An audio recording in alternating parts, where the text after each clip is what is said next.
bimwe nkunda kubabwira bavuga isoko rusange rya Afurika ni igitekerezo cyiza cyane ariko ntabwo ari cyo bari guheraho ni ukubanza kureba tureke gukoresha idolari y'Amerika riramparaswe n'irihe ariko muri Afurika undi mu perezida rubaho akavuga aho tuvuga ati tureke idolari to kuba bacakara b'idolari ni bangaye. None Dr. kuba Ruto abivuze iki gihe byo biragaragaza iki kuri perezida nkuriya wa Kenya siwe perezida wa mbere wa Kenya ariko ni ubivuze ubu ngubu oya ntibika gutangaza. Kenya ni igihugu nyine kiri Amerika turi mu ndelse kuba umuperezida ahindutse iyo habaye ibiganiro kibanza nta namwe wacu tubuka ntabwo murabibona murabizi mugaceceka. uruhare rw'itangazamakuru mu iterambere ry'igihugu ntabwo akenshi uteko bivuga ngo Captain Ibrahim Traore ukuriye agatsiko ka gisirikare. Twongeye kubasuhuza turabifuriza kugira ibihe byiza turi kumwe na Dr. Rusa Bagirishya. Dr. Namahoro. savanga. Perezida William Ruto wa Kenya amaze iminsi ashishikariza abanyafrika bagenzi be gukoresha amafaranga ya Afrika aho gukoresha amadolari y'Amerika. Ni umuvuno mushya azanye muri Afrika cyangwa perezida benshi ba Afrika bagiye bifuza ibintu nk'ibyo ntibabigeraho? Okay, biragoye kumenya ko babyifuje. Ni igitekerezo cyiza. Ni ikintu cyiza cyane. Ariko yavuze vuba atabanje gutegura icyavuga kandi ni ikintu kiri très important. Utapfa kuvuga gutyo gusa mu itangazamakuru. Kigomba kubanza bakayicara bakayitegura neza. Ko guhindura ifaranga ni ibindi. Ni ukureba situation ya mbere byari bimeze gute. Kubera iki Afrika ifite amafaranga menshi. Ntabwo Afrika iruta Amerika bunini. Amerika ni bihugu 50 bafite ifaranga rimwe. Ntabwo Afrika iruta euro bunini. Simvuga geographiquement. Euro ikoreshwa n'ibihugu 27. Rero uriya perezida yavuze neza cyane birashimishije ariko biragoye kugira ngo bijye en pratique igihe cyose. Ni nka kwa kundi bimwe nkunda kubabwira bavuga isoko rusange rya Afurika ni igitekerezo cyiza cyane ariko ntabwo ari cyo bari guheraho. Ni ukubanza kureba feasibility yabyo. Isoko rusange rya Afurika ntabwo ryari gushoboka dufite imipaka 50 dufite amafaranga 50 ntabwo byari gukunda. Nawe rero ubu ngubu biragoye kugira ngo uvuge tureke gukoresha idolari y'Amerika riramparaswe n'irihe kuko idolari malgré que atagaciro rifite twari kureje ari rya fake ariko ni monnaie quand même ku rwego international ni monnaie yihagazeho igihe kirekire ntabwo ari gupfa kuyiramplacer muri blague bisaba banze utegure. None Dr. Yaravuze ati ni gute ubucuruzi bukorerwa hagati ya Djibouti na Kenya bukoresha amadolari kubera iki? Ati nta mpamvu. Koko nta mpamvu. Nta mpamvu. Kuko numva hariho urazi ibyo bita transaction. Harimo igihombo igihe cyose ujya kubanza gushaka nkunda kubaha ingero by'iwacu. Duhaha mu Bushinwa 98%. Duhaha mu Bushinwa. Mu Bushinwa ntibemera amadolari. Twebwe tujyana amanyarwanda tugashaka amadolari. Urumva transaction ya mbere. Tukabanza ya amadolari nayo tukagenda tukajya gushaka nko mayuan. Urumva transaction ebyiri. Urumva igihombo ubuhagiriye. Nta sense bifite. Ushobora kujyana ifaranga ukarihindura ukagura ibyo ushaka bakaryakira utabanje kujya kurivunjisha ahandi. C'est nicyo Afrika ikwiye. Igituma mvuga nyine kuri ya mu perezida ibi yavuze atari ibintu byakorwa ku kanya. Yagize neza kubivuga ni byiza cyane félicitations. Coup de chapeau ariko noneho bicare barebe neza ukuntu byagenda. Ni babanze ubake backstop africaine. Afrika igire monnaie uko Afrika nta monnaie igira. Kuko nanga dukoresha saa yacu. Ari mu idolari. Nkuko amashiringa ari kuri euro. Igihugu cyo muri Afrika bifite monnaie yabyo ni bingahe? Peut-être Ethiopie. Libye nayo ikoresha idinari bafite ijyaho ritari harimo quelque part irihe sini uko ni dinari yego hari ibihugu bifite moneza si byinshi ariko birahari na Nigeria yego Nigeria ntikoresha franc CFA bafite ijyaho amashiringi nayo hari harimo ku mayero kera harimo kuri livre sterling none Dr. kuba Ruto abivuze iki gihe byo biragaragaza iki kuri perezida nkuriya wa Kenya siwe perezida wa mbere wa Kenya ariko ni ubivuze ubu ngubu oya ntibikagutangaza Kenya ni igihugu nyine kiri Amerika tout le monde le sait kuba umuperezida ahindutse agize ibyo birashoboka ni nkuko South Africa uyu munsi ntabwo wageranya Ramaphosa na Mandela cyane na Thabo Mbeki n'uyu rero Ruto mwirinde kumugiranya na Uhuru n'abaperezida babiri batandukanye batandukaniye kuri liberté kuri volonté d'être libre kuri volonté d'être souverain we afite volonté d'être souverain afite volonté yo kuba yaribera igihugu kikaba libre bitandukanye no kumva ko wishimiye nuko igihugu gifite undi ukiyobora souveraineté ni ukuvuga iki souveraineté ni ukuyobora igihugu cyawe nta utari sous contrôle y'undi muntu n'umwe ibyo ntibiraba ariko niyo tendance ibihugu byo muri Afrika byose bifite contrôle y'ibindi bihugu kuko nta souveraineté bifite rero abanyafrika bafite iyo envie hari bafite inyota yo souveraineté nkuriya arimo bavuze gutyo kuko ni bangaye se bamaze kuvuga gutyo ni bangaye muri Afrika bamaze kuvuga ibyo uretse Kadhafi je ne dis pas Kadhafi je ne dis pas Sankara ni bangaye bande umuntu ugize kubivuga wundi ni wa Turiki Erdogan yego afa hari ibihugu by'ahandi bimaze kuva ku idolari na Iran yarivuyeho ibyo byo biraho rwose nakuri Arabie Saoudite yanze kurigurisha peteroli ikemera gufata amayuan ariko muri Afrika undi mu perezida rubaho akavuga aho tuvuga ati tureke idolari to kuba bacakara b'idolari ni bangaye kumva kudashaka umucakara c'est déjà un beau pas ni byiza yagize neza cyane donc kuri wowe ubwo yabivuze naho yavuze intempestivement c'est-à-dire bitabanje kuba préparé c'est bien ni signe nziza cyane ni ntambwe ubwo se birabitaniye he nababandi n'ubundi biruga baririmba isoko rusange rya Afrika oya ntabwo bitandukanye ariko nabyo si bibi uwo mwe babone ko bidashoboka noneho bareba impamvu bidashoboka kuko iyo batabivuga ubu ntituba tubivuga iyo batavuga isoko rusange ntabwo twari kuvuga ngo ntirizashoboka kuko ntabigeze arivuga bareba kurivuga ni byiza cyane uhita ko ridashoboka kandi rishoboke kuko kuko barivuye isi kera iyo ryashoboka rero ryarashobotse noneho iyo tubikritise gutyo ntabwo twari kubikritika batabivuze iyo tubigize Imana akayivuga uhera ukabona uko babwira noneho icyo babwira noneho kikaba cyo bahita icyo gihe barashobora prendre conscience bakavuga ati twakoze bitari byo kuko iriya soko ntirizashoboka byo mubimenye ntirizashoboka hari ikintu Ruto yavuze yarari muri Djibouti ngira ngo abantu bakurikiye mu minsi yashize barabyibuka yavuze ko atarimo kurwanya idolari ariko ngo yumva ko amadolari yajya akoreshwa mu bucuruzi bureba Amerika n'ibihugu bya Afrika exact hagati ya Afrika na Amerika direct kandi 2%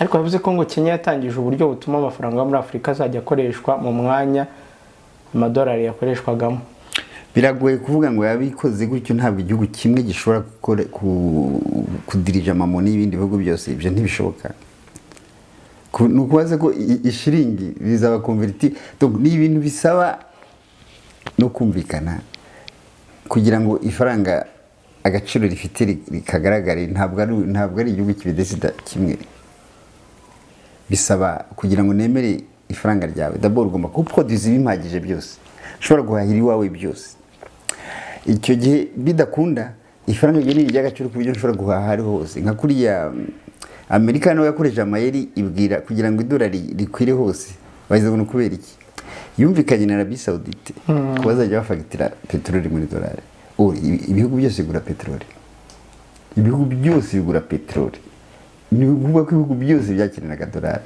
muri Kenya se ushobora kuba usa Kenya no ntabwo Kenya iproduza pour tout le pays dushobora kuba nta kintu na kimwe tubuze muri Kenya ntabwo rero byavugaga bikunda nase ko tubwira ko ibintu nk'ibi byandura ntibyahera muri Kenya n'ibindi bihugu bya Afrika bikagenda byandura nka kuriya nyine revolution ishobora guhera mu gihugu kimwe si byose nakubwiye kuriya deje iryo jambo yavuze niba turiko turediscuta uyu munsi c'est ça l'influence c'est ça kwandura nyine ariko icyo gihe icyo bisaba nuko utu critique ubonyemo ari twakosora ntabwo rero kuvuga ngo Kenya yahahira ibihugu byose ibyo ntibishoboka kuko ntafite production ihagije nta na peteroli ifite ihagije barayifite ariko sinzi ko barayicukura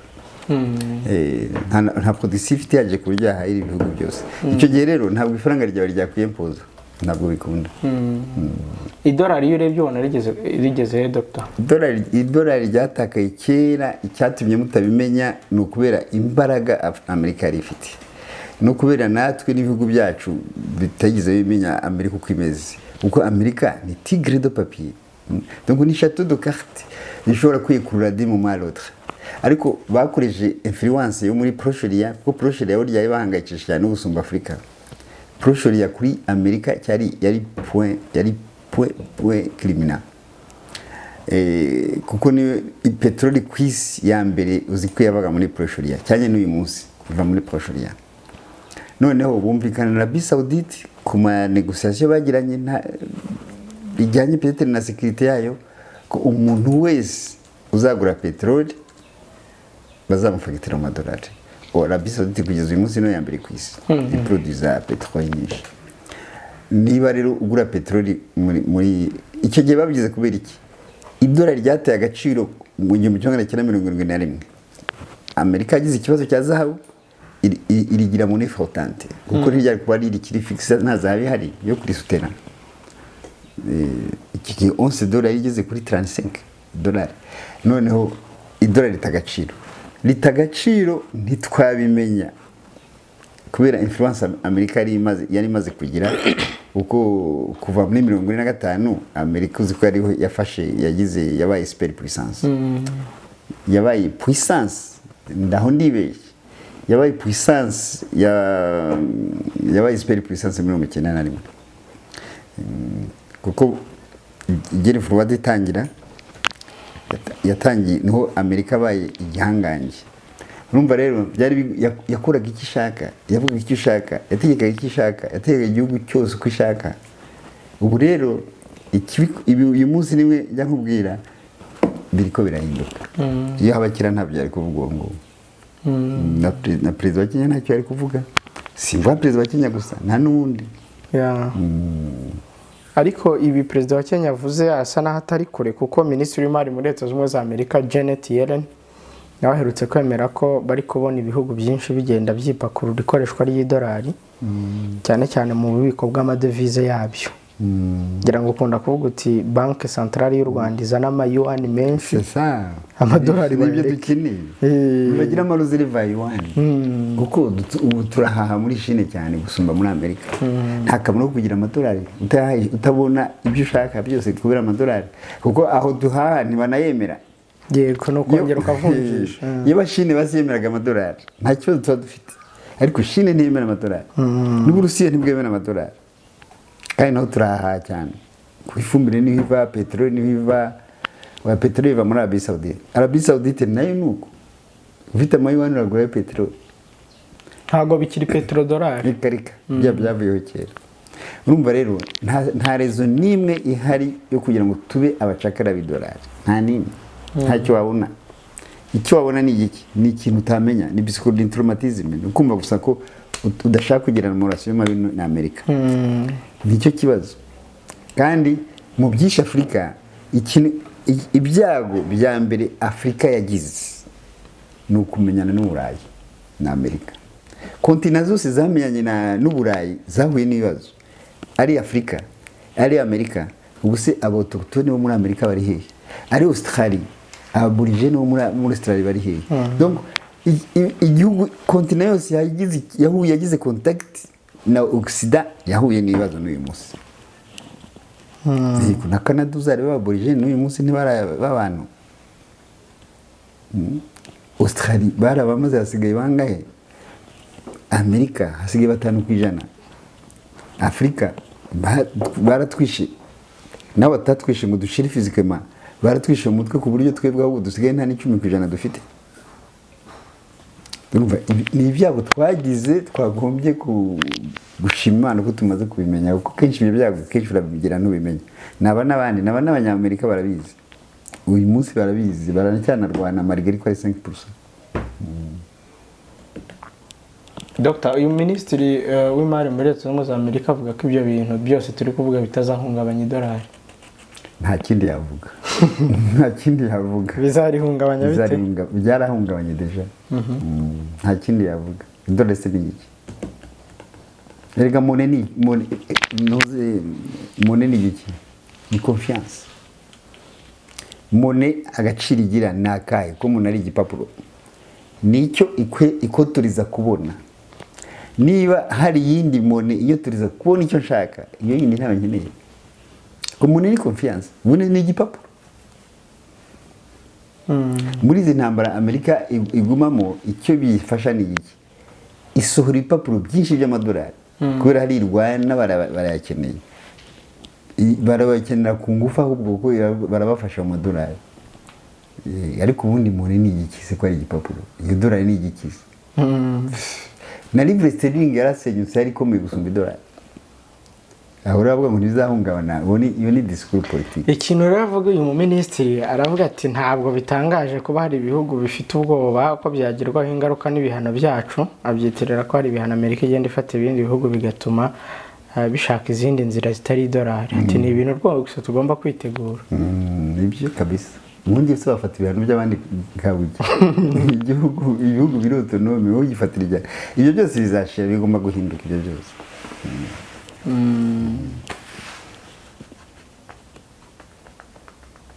Amerika yitwaye nabi muri ibi ariko si yonyine niko empire zigenda nuko zirangira zigeraho zikagira amaegisi ugashaka kwimetena agashaka gushyiraho imbaraga zitari ngombwa bigatuma ahubwo arizo zihirika. Dr. Ibi rero perezida wa Kenya yavuze biraza bihura n'ibyo wa Brazil witwa RUSA baherutse gusaba ko ibihugu bigize umuryango wa BRICS byatekerezo ku ifaranga rishya bizashyiraho rizajya ryifashishwa mu bucuruzi hagati yabyo aho gukoresha amadolari. Ibyo ntibitangaje bivuze na perezida wa Brazil maze Brazil yahuye n'ibibazo cyane Amerika yayigenzeho ishaka kuyisenya birayinanira. Brazil ni igihugu kiri koloni cyabaye kolonize ariko par sinaba ko ari par miracle ni kigira ni igihugu kinini cyane kiri ahantu heza geographiquement ku buryo cyari gisigaye gihinga igihugu cyagikolonije Portugal. Noneho rero Amerika ni sporta kubona ikindi kiza ni puissance emergente yambese Brazil ku buryo bushoboka. Uyu munsi rero uwo perezida wa Brazil ibyo avuga ntugire ngo ntugire ngo nugucikwa ibyo avuga nuko niyo cyatuyeruke no kujya muri BRICS. Kandi Brazil ni puissance ubungubu yari no mu mapayi de seye bashobora kuba ubungubu bafite na bombe atomique kuko yari mu mapayi de seye ya paronta. Hanyuma hano baravuga ko imibare banki y'isi igaragaza ko ubwizigame bw'amadovize mu madolari ngo bwavuye kuri 85% mu 1970 bugera kuri 60% muri 2022 ni imibare ya banki y'isi yabo banki y'isi nyine harimo ibihugu byanayivuyemo nka Maroc par exemple yavuyemo na Brazil je pense hari ibihugu byinshi biriko biravamo nawo ni bikakureba Swiss yavuyemo sinzi ikindi gihugu hamaze kuba ibihugu nka bingahe ariko none ibisanzwe na mbere ntihari mu bihugu byose byo ku isi ni ibisanzwe. Iyi mibare ya banki y'isi niyo cyangwa nayo niyo ahubwo bashobora kuba banabeshya irenga kuko ngo muri 70 bari kuri 85%, 2022 bari kuri 60%. Ibyo ni ibisanzwe ahubwo indira ne prochaine uzasanga bazabageza. Iyo banki ntabwo ari isi, ni franco-américaine. Kugira ngo Afrika yigobotora ikoreshwa ry'idolari birasaba ziranzira batubwiye. Yego birasaba ubumwe. Nta kintu Afrika ishobora kugeraho n'umunsi n'umwe igihe cyose itazaba yagize ubumwe, soit ibe federale cyangwa itazinda Afrika, ntabwo bishoboka. Ariko mwese muraze kubona ko nta umwe buhari, nta kintu gishoboka. Nibazanabeshye ngo development irashoboka, ntibishoboka. Nta gihugu ndabona na kimwe kidevelopa kidafite ubumwe, ntibishoboka. Ibyo byose biriko bibategeka, ibyo byose bizunguza kubera umwe bifite, nta kindi. Amerika iyo itaba etazinda Amerika ntabwo tuba tuyivuga uyu munsi. Amerika du Sud iba imwe uyu munsi nta bihuriye na Amerika du Nord, nta babihuriye. Ariko reba Amerika, etazinda Amerika yavuye kure murabyibuka, imaze kubimwereba ukuntu byagenze. Uzi intambara yagize n'Ubwongereza, uzi ko yatsinze kubera Ubufaransa. Ariko malgré que yatsinze mu 1812 Ubwongereza bwarasubiye burayitera, bafata Washington, banatwika Maison Blanche. Abafaransa barasubira barabafasha. Hari n'abandi babongereza babaruwaritse bari bahungiye muri Canada. Donc bari contre bari abanyamerika bandi bari kuri Royaume, barabafasha barasubira batsinda. Ariko urumva iyo bataza gushyira hamwe uyu munsi ntituba tubivuga. Simbona igituma rero Afrika itareba example ahandi. Ntubona n'Uburayi ufite ibibazo kubera Union Européenne, iza kuba États-Unis d'Europe uyu munsi nta kibazo bifite. Ariko uyu munsi ifite ibibazo ku buryo n'iriya Union Européenne ishobora gusambuka. Constitution ntikoze nka beto nk'iya États-Unis d'Amérique. Dr. Ubwo rero guca idolari ni indi nzira yindi yo kwishyira hamwe kwa Afrika, kubanza kwishyira hamwe kwa Afrika. Yego, nukubanza kwishyira hamwe. Ko reba mu Perezida 54 byavuzwe n'umuntu umwe. En plus igihugu kitari capable yo guhaza Afrika, yaba byaruzwe na Congo, kuko ngishobora guhaza Afrika. Reka dusoreza rero Dr. Sinzi niba hari ikindi wakongeraho. No, sava gusa mfite icyizere cyo nishimiye ni urwo rugendo rw'abaperezida bacu bagiye bagiye muri Ukraine, hanyuma nuko kuntu abantu bafite baca amarenga babona ibikenewe naho babivuga batabiteguye, ni sinye nziza. Wenda n'abazabasimbura bashobora kubikomereza. Yego. Dr. akoze cyane. Merci à vous. Mwakoze namwe abadukurikiye. iyo habaye ibiganiro Kibanza nta namwe wacu kwibuka ntabwo murabibona murabizi mugaceceka. uruhare rw'itangazamakuru mu iterambere ry'igihugu ntabwo akenshi teko rivuga ngo Captain Ibrahim Traoré ukuriye agatsiko ka gisirikare